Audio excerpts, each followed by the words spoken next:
గిట్టుబాటు ధరలు రాని పరిస్థితి ఏ రైతుకు కూడా రాకూడదు అని చెప్పి పడ్డ పాలన ఆ రోజుల్లో. ఒక పక్క ఏమో అన్ని రైతుల జీవితాలు చిన్నాభిన్నమై కనిపిస్తూ ఉన్నాయి, ఇచ్చిన హామీలన్నీ మోసంగా కనిపిస్తూ ఉన్నాయి, రైతుల పరిస్థితి దయనీయంగా మారింది. మరోవైపున టాపిక్ డైవర్ట్ చేసేందుకు మోసాలతో చంద్రబాబు నాయుడు ఏమంటాడు, రైతన్నా మీకోసం అంటూ ప్రచారం చేసుకుంటాడు.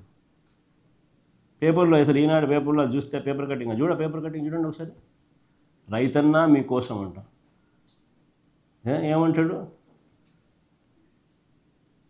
కార్యక్రమాన్ని రాష్ట్ర వ్యాప్తంగా విజయవంతం చేసిన రైతులందరికీ ధన్యవాదాలు అంట. అసలు రైతుల దగ్గరికి పోయే పరిస్థితి లేదు వీళ్ళకు.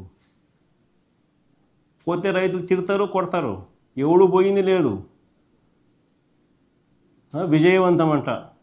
కార్యక్రమాన్ని రాష్ట్ర వ్యాప్తంగా విజయవంతం చేసిన రైతులందరికీ ధన్యవాదాలంట.